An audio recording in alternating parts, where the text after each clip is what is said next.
Yeah, that's correct. And responding officers were able to contain this individual inside the store.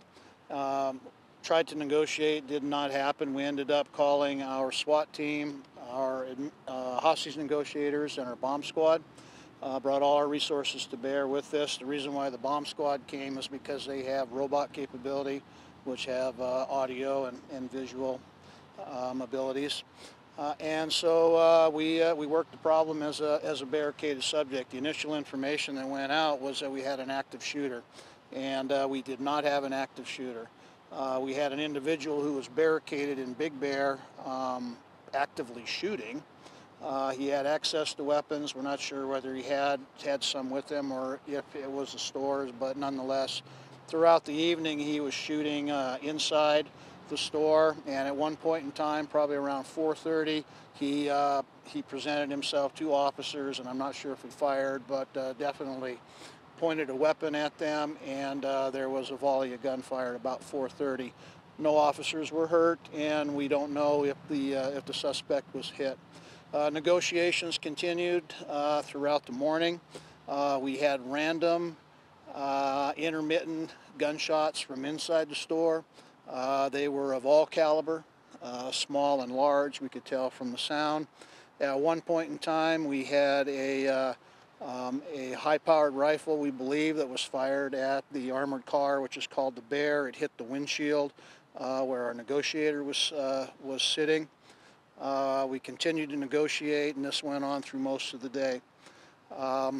We attempted to increase our ability to see inside the store. We were having troubles seeing in the front, and so we used the armored car to to remove some of the glass inside the entryway. Did a significant amount of damage doing that, but we were able to open up the front of the building so we could see what was going on in there.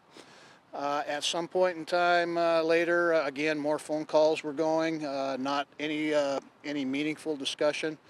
And at one point, we thought that he was going to give himself up.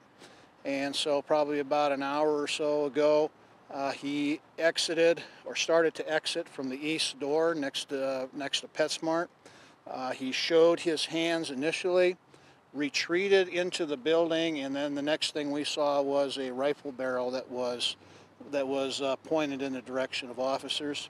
One of our officers saw that, fired at the door, basically driving him back inside the store. We continued to try to negotiate, try to make phone contact with him. Probably about a half hour after that, he showed up at the front part of the store, and again, we were giving commands. He failed to comply with that. We had some more gunfire. We know that he was shooting at us. We know that our officers exchanged fire, and there were several of those volleys that took place. After the last volley happened, we had no activity or no conversation or communication. We waited approximately 30 minutes. We did have visual contact with him through the store cameras, which we were able to access. We saw that he was not moving, and so after 30 minutes, we sent our robot in to double check because previously he had feigned that he was going to give up, so we didn't want to put anybody at risk. The robot went in, took an assessment, and then we sent our tactical team in with the sheriff's office to verify that the individual was indeed down, and then clear the rest of the store. And so that's what just completed here, confirmed that the male suspect is dead, and right now we're turning this into a crime scene. So that's where we're at right now. You talked about the damage too that was done to the inside, how extensive it is. You heard the sprinkler system was going off inside, and just thinking that it's going to be a big undertaking. Yeah, it certainly is. I mean, originally we had the front entryway was damaged by the suspect's vehicle driving through it. We also had bullet holes that were through that and the interior doors.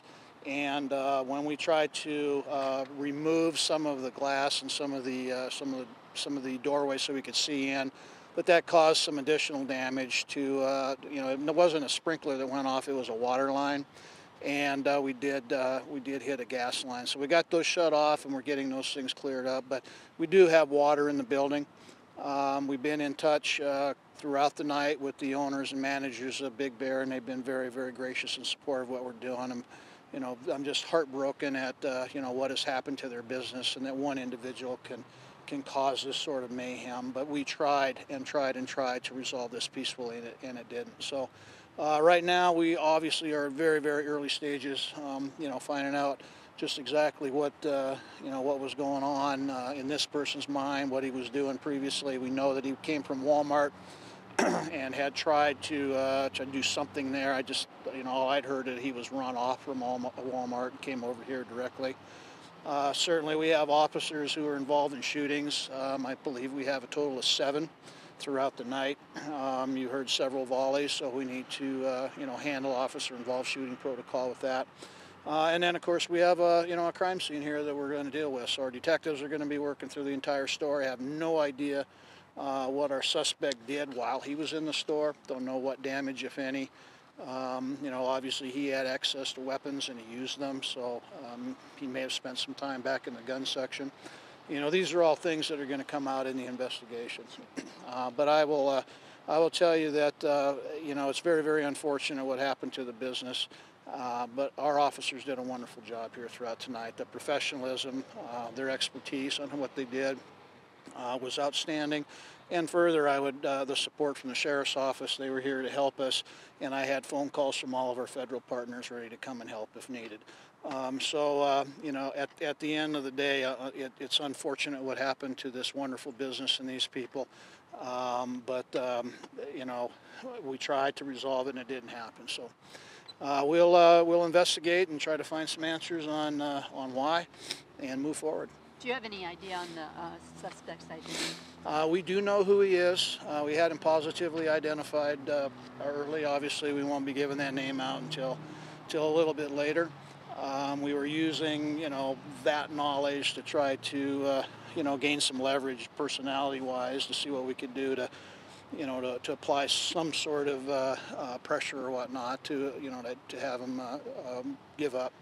But obviously we had no luck in that. So. Okay. PetSmart, any damage to that side? No, to my knowledge, no damage to any other business. Other than the fact they were closed down on a weekend and a snowy day, which would probably be pretty profitable for everybody here. But I think, at the end of the day, when you have people shooting high-powered rifles and a propensity to do so, that the decision to close this area down was the right one. It was prudent.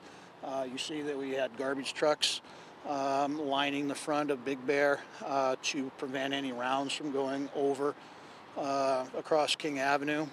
Once he came out that side door, that changed because we couldn't cover that, and so that required us to shut down King Avenue. And this obviously is a very busy and vibrant area, especially on the weekends. So, it's a very, very tragic deal, but handled very well, I thought. And the weapons that he had, did he bring any of his own, or do you think he had all? We don't know if he brought any of his own. We certainly know that he had access to everything that Big Bear had, from handguns all the way up to high-powered rifles.